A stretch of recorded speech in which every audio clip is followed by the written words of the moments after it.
Hi, my name is Grandma Party, Hey everyone, I'm Nidoking. and I've asked him today for here to be on my TED Talk. Today we're going to talk about art. I was trying to sound British, and I just ended up sounding like Sean Connery. So what's odd? This is an updog joke, right? What's up, dog? I have no idea, but I have a feeling this game is going to try to tell me. God damn! Oh, you broke my heart. You broke my heart. I was trying to get someone to do that joke for years. Well, I could have done it, but it's so derivative. It's not derivative. It is a pure and essential good. I've been watching too many calculus videos. One time, Gracadillo, who did a commentary on this video, was doing a yoga class with me, and the teacher said, "Go into up dog," and he loudly asked, "What's up, dog?" And I quickly had to excuse myself. Oh, anyway, this was the side quest about the stop signs that became alive outside of Michael's house. Oh yeah, there were things that people actually wanted you to do in this game. Eh, it's just another straightforward battle that we destroy with LP Toss. And we get a chance to see the gnomes. We've seen these moving stop signs before, right? There's nothing Yeah. special about this one except it's right in the middle of the road. Pretty much, it's just hanging out. But subquest at night. I guess it's stalking Michael. Now, one of the things I wanted to posit to you, having read your full essay, Alright. is that I believe all art is derived of suffering. It's an interesting thought. As someone who has both tried to create art and suffered from depression at various times, I really don't like to think of it that way. You know, I'm a bit of a nihilist, so I do, because I think my best art comes from pain, which is why this LP is any reasonably enjoyable thing to watch, because I'm in pain. Yeah, I guess my thought is kinda similar. I think that art comes from feeling that something is lacking in your life or in...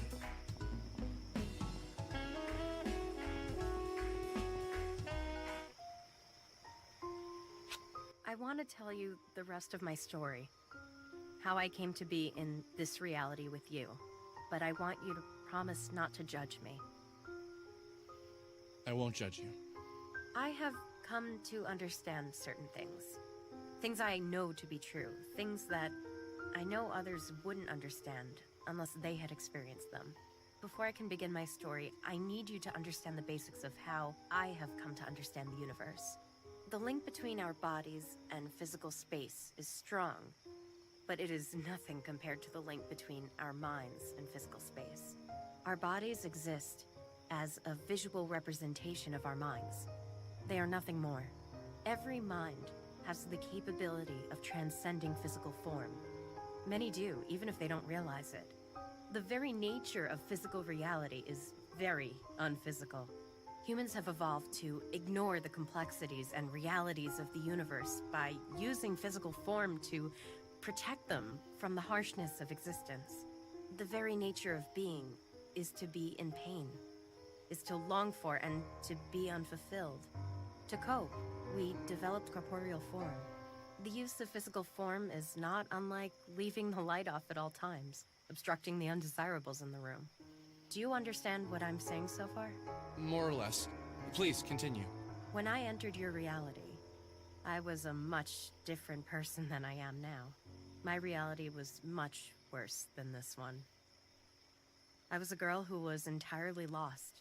From a young age, people thrust their expectations on me. They believed I was destined for artistic greatness. I was a child prodigy in many ways. I had peaked by my early teens, and I was no longer able to perform or create at a level that could match the adults around me. I was, for all intents and purposes, a disappointment. Picture for a moment being a young girl who can't do wrong. Everything I created, everything I said impressed those around me. I was the perfect child artist, but that's all I ever was. When I became an adult, my body grew, but my artistry remained childlike. I considered quitting piano, considered removing myself from art altogether, but something pulled me back. Somewhere along the course of my life, I had developed an artist's mentality. I knew I wasn't a good adult artist, but I was still compelled to create. And with each new thing I tried, I continued to disappoint those around me. It was May 22nd, 1996, when I met the man who would fix this for me. At 3:02 a.m., I walked into a music club in the city. He was on stage, playing to a small but enthusiastic audience. Each note he played on his guitar seemed to tell me something that I had always known, but had never really understood. After he finished, I knew that I had to speak with him. It wasn't before long that we became both romantically and artistically involved. It was as if knowing him had somehow broken the seal around my mind that was preventing me from creating something worthwhile. The lack of refinement to his playing freed me from the confines of rhythmic and artistic regularity. I don't mean to suggest that he was lacking in technical refinement, just that a certain jubilation came through in his playing that I had never experienced. Our relationship was like a whirlwind of physical and emotional affection. Never had I given myself to someone so literally and spiritually before. Together, we wrote A Distant Voice, and I knew that I still had the hopes of being not only a good artist, but an interesting human being. Something terrible happened on May 22nd of 1997 at 3:02 p.m. His daughter had come home and found us together. He hadn't yet told his children about me. I was a much younger woman. He followed her out and into a coffee shop. I waited for them to return, hating myself more and more for entering his life and making it difficult. I waited there until 3:02 a.m., completely beside myself. And the strange thing is, he never returned. He never came back into his own apartment. I stayed there for a few days, knowing he'd have to come back eventually. And he simply never did. I called his friends, I called his manager, and they all said they hadn't seen him. Just like that, he slipped through the cracks of my reality and never returned. And you never saw him again? I did. It was May 22nd, 1998, 12:01 p.m. A minute into the first concert I had put on since his disappearance. I had refused to do our music live or release A Distant Voice until I had seen him again. Finally, legal pressure forced me to schedule a release for May 22nd, 1999, with a year-long tour to promote it. I watched in terror from behind my piano as he wrapped his arm around a girl even younger than I. This girl was not his daughter, though she was probably his daughter's age. I left the stage and receded into myself. The man who placed his arms around that young woman was not the same man who placed his arms around me so many times. It couldn't have been. The man I knew would not have put on such a display of affection, knowing it could hurt someone so much. It was in that moment that I longed to leave my reality behind, to sever my ties to my physical form and exist in a different space. For many days, nights, minutes, seconds, I sat in my bed, slowly drifting further into my own depression, slowly pulling my mind from my body. When the separation happened, it was almost immediate. It was so sudden that the painful moments leading up to it felt trivial. I was just my mind, and I had left my physical body behind.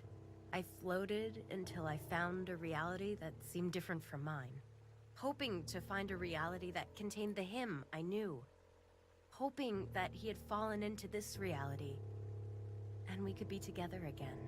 Was his voice the one we heard on the record? No, it wasn't. I don't know whose voice we heard. I was so nervous sharing that music with you guys, I almost didn't realize it wasn't me singing. Well, everyone loved it. It was amazing.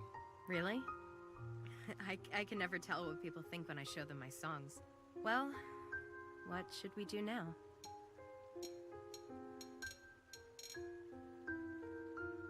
Lead the way.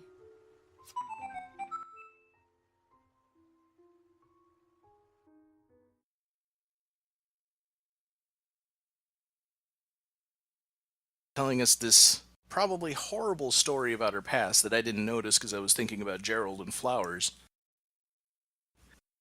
You know, it added some character depth, but ultimately the way they do it in this game is terrible.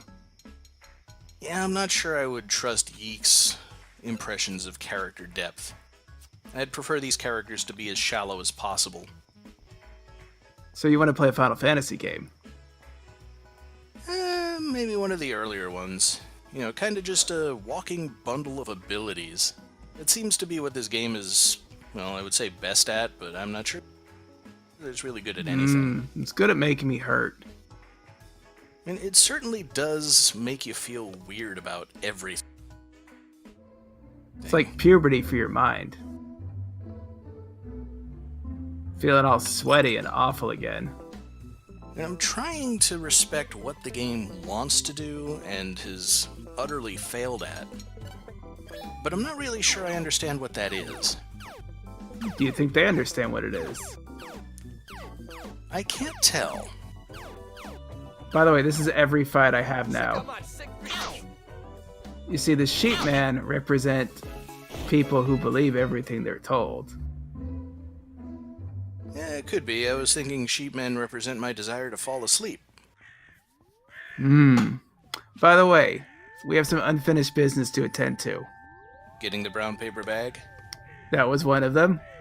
But also, I went looking for Sammy Park and the Dick Masterson. What I found was that motherfucker who emasculated us. Who made us run like a bitch. Oh yeah, that's right. There was this fella down here. I kept thinking, now that we have the ability to get rid of him, we should come back. Yeah, we're gonna wreck his day. He knows what he did. I'm kinda sad that I followed that much continuity. I never forget the slights against me. You gotta learn how to hold a grudge, Nidoking. You gotta learn how to take that hate deep within you and never let it go. No, I have grudges. I'm just really good at forgetting things that I was supposed to do earlier in the game and never got around to. He didn't emasculate you, but now I've got my not girlfriend here to save me. She did great. And the background music is still terrible. That's also true. How is this boss fight music? I don't know. I mean, I'm not sure that it's really a boss if the only thing that could kill it is a one-hit attack. I'll give you that. I was looking for Dick Masterson in here because he's the key to the third ending. But there's a very sad Discord full of very sad boys who have not found him yet. Yeah, I read that story. There's a game that I've been kind of on and off designing little bits of, and I'm pretty sure I don't actually have the chops to make it. What's it about? It's about collecting treasure. Okay. Oh goody, we're in the mine dungeon. You know you're not getting out of a Yiik LP without a trip to the mine dungeon. True, but at least we managed to find a nice tangent. So I want to call this game Treasure Get, and the whole idea is you want to get as many treasures as you can. Okay. And these are going to be found all over the place. There are some that are just sitting out there in the main path of the game. There are some that are really well hidden. There are going to be some that, you know, you've got Fez-style puzzles you've got to solve in order to unlock them. And the big gimmick of Treasure Get is there's no percentage. It'll tell you the number of treasures you've gotten, and the achievements will be tied to stuff like, 50 treasures, 100 treasures, 200 treasures. There's no achievement for getting all the treasures. I'm never going to tell anybody how many treasures there are in the game. So there's absolutely no way to know when you've gotten them all or how many more there are to get. You just have to keep searching the game. Your time in the dungeon of the mind. It can be overwhelming, never knowing if you're making the right choice, afraid to act, because the paralyzing fear that you've chosen wrong. I chose wrong once. I want to go away, far away, just to get out of here, to be on my own. Well, not here. That's how I wound up here, inside the dungeon of the mind. I had a mom, but no dad. Mom got weird when Dad left. Things were fine for a while. But before I knew it, life had changed so much there was little to be happy for. So, I cried myself to sleep every night. I screamed every night. I tried running away. Never got very far. And you know what? I got away once. Far away. But I came back. I felt terrible that my mom was left all alone. So I went back. When I got home, things were better for a while. Then they got worse. Screaming, throwing things. Accidentally on purpose, blowing out the pilot light on the stove. So, I willed myself to escape. And I got far away. Did I make the right choice? No. I'm asking you! Did I make the right choice? Is this better? Did I screw up? I can't ever leave you now! All I can do is stay here and count on the Dungeon Master's thoughts! Do you realize how many thoughts he has? I need to get out. Can you help me get out? Didn't think so. Of course you can't. You're trapped here too. Just like me. Oh, her face is screwed on in this window.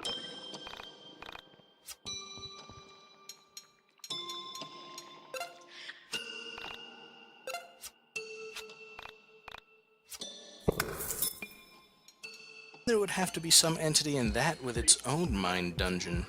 Or maybe it's just a tiny Alex, and it's recursive. Or maybe this whole game is someone else's mind dungeon. It does feel like I'm trapped here forever. It's your mind dungeon. Why you gotta make it like that? Hey, we were talking about postmodern art. That's the kind of thing that happens. I still think Catherine's winning, with postmodern art being anything she does not like.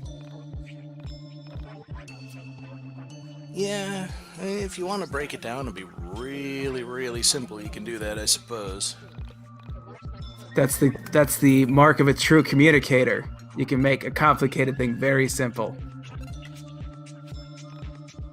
Yeah, I could probably make complicated things really simple. I'm very good at analogies. I'm just really impressed at how soothing your voice is. Oh, well, thank you. Would you like to tell me a story? Well, once upon a time, this video ended, and it'll be in about 2 minutes. And then I'll go and do some other stuff with my life. Figure out the question. Me. Needs work. That's why I'm here. Yeah, give me a couple minutes to think about it. I was gonna say, I'd prefer a story about Grandma Party doing amazing things with his life instead of being stuck in the mind dungeon. It's peaceful. Well, the game can only have finitely so much content. True. I think we've got about 10 episodes left. And then I get to play a fun game. By the way, our luck is maxed out completely. So now every hit is a critical hit. And yet you're still just going to be throwing records at everything. Absolutely. And editing out most of the fights. Yeah, it's kind of an issue that I've got with a lot of games. They just trivialize so much of their very own content. I mean, that's the issue with RPGs, is that most of the content is just filler. And every morality system ever. I've found very few that meet all my criteria for being a proper morality system. How do they fail? Well, most of them don't give every choice weight. You know, if I can get to the end of your game making, say, all the good choices, and the final choice in the game doesn't actually make me stop and think, do I want to do the good thing, or do I want to do the evil thing, then your morality system just doesn't work. Why do good things happen to bad people? Because they didn't give a good morality system. And the other problem is, there's always some kind of reward for doing all good or all evil. So, you know, you're really just making one moral choice over the course of the game instead of lots and lots of moral choices. I wanted to see if I could sneak in. Why would you want to go back in there? There might be Dick Masterson in there. We could be friends. I think we've pretty conclusively determined he doesn't exist. I've got And dreams. in a few seconds, neither will I. I will miss you. You have no evidence that I was ever here. Good night, sweet prince.